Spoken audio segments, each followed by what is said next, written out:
All right, ladies and gentlemen, welcome back to the channel. We're talking about the New York Giants today because last night they signed Russell Wilson to a one-year contract to be their starting quarterback for next season. And, this was like my worst case scenario for the Giants in the sense of this obviously means the Browns are selecting Shedeur Sanders at pick number 2 or Cam Ward goes number 2, whatever. The point is, we've been speaking this on this channel for honestly months at this point. Shedeur Sanders is going number 2 to the Cleveland Browns. So the Giants could have drafted Jackson Dart at 3. They could have waited, and they still can wait, early second round draft pick. They could trade into the end of the first round to select them. I wouldn't count out a rookie quarterback. And I understand and I agree that the Russell Wilson move is underwhelming. But honestly, the Giants kind of need underwhelming. Like, Russell Wilson is mid, right? Well, honestly, as crappy as it is to say, the New York Giants need mid. They were 31st in scoring last season. They were 30th in scoring in 2023. And just even getting to league average would be a huge improvement. And so the Pittsburgh Steelers last season were an average NFL team. They started really hot. Justin Fields, Russell Wilson, we'll talk about it in just a second here.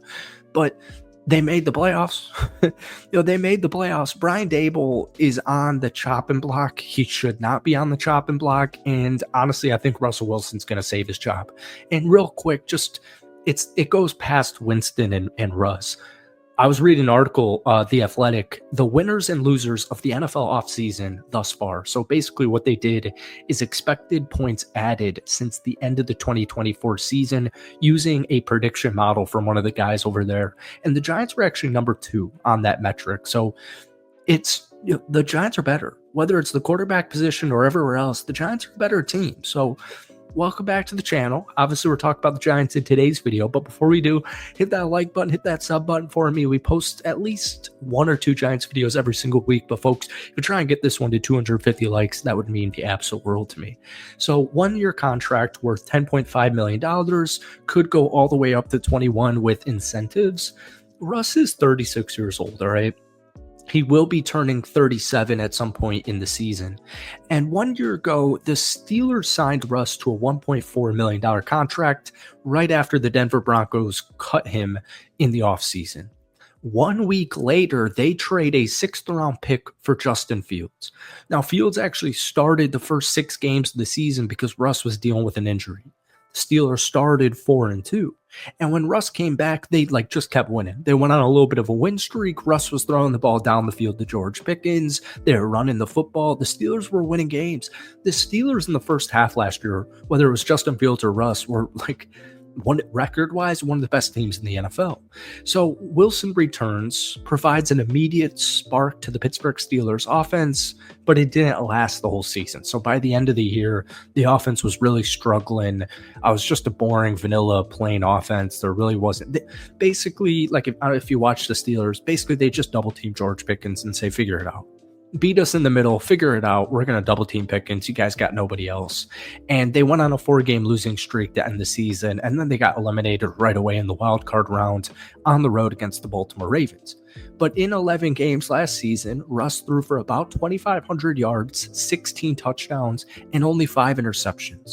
So the Steelers still ended up winning 10 games. They had 22.4 points per game, which the Giants last year were 16.1, by the way, and that was 16th in the NFL. So that's just kind of my ethos here is, like I said, I understand it's underwhelming. It feels underwhelming. Everyone wants a Cam Ward or Shedeur Sanders, but honestly, man, the state of those 2 franchises, that's just not happening. It just isn't happening. So the Giants could still draft a QB, but I fully anticipate Russ to be their starter. Now, Russ is 36, like we mentioned, so that's also why Jameis Winston was brought on over here. 31, 2-year, $8 million contract. Now, we talked a little bit about Jameis in our Giants video a couple of days ago, so I'll keep it brief. He hasn't really been a starter since 2019. This past year, he played 12 games. That's more games than he has played in since 2019. And they went 2-5 with the Browns when he was a starter. He threw 13 TDs, 12 interceptions. I'll say the same thing I said a couple of days ago. It certainly won't be boring. Certainly won't be boring. Yeah, he's going to throw a lot of interceptions, but there's also, especially with Malik Neighbors, there would also be a lot of, wow, that was really cool. Wow, Malik Neighbors is really good. So, anyways, Russ will be the starter, but if he does get injured, James will step in. And then we'll talk about the draft in the last couple of minutes. One interesting note tidbit I saw, because I've been saying this in all the Giants videos we've made since the end of free agency, is one of my favorite signings was Javon Holland. And I was reading a PFF article, and they did one new addition for all 32 teams in the NFL with the highest upside signing. And they had the Giants, and here's what they had to say. The Giants very likely benefited from Holland, who was PFF's third-ranked free agent, having a down year in 2024, signing him to a $15 million contract that makes him only the 8th highest paid safety in the National Football League, while the 25-year-old recorded a career-low 63 PFF overall grade in 2024. He is the 7th highest graded safety over the last 4 years, and is 20 incompletions over that span. Forced incompletions, even though he's missed a couple of games last few years, 5th most in the NFL. So Javon Holland, you pair him up with Tyler Nubin. I absolutely love the brand new safety room and the defensive back room in general. And then just real quick, some of the big time moves outside of that would be Chauncey Golston comes on over on a 3-year, about $20 million contract. Paulson Adebo, who, I think honestly, over Holland, he might have the highest upside, because if he plays, the dude is a lockdown cornerback. But real quick about the draft, considering the Patriots, so Russ gets signed to the Giants. The Patriots immediately sign Stephon Diggs. So what I think that means is the first pick's Cam Ward, second pick Shedeur Sanders, third pick with the Giants could be Travis Hunter, and then number 4, the Patriots can do what they want to do. But honestly, it's really not that bad of a back pocket kind of option, right? The Giants clearly going into this year would have liked a rookie quarterback, or a franchise rookie quarterback, I should say, but they at least have a solid bridge QB, and they can get possibly one of the best players in the NFL draft with the third pick in Travis Hunter.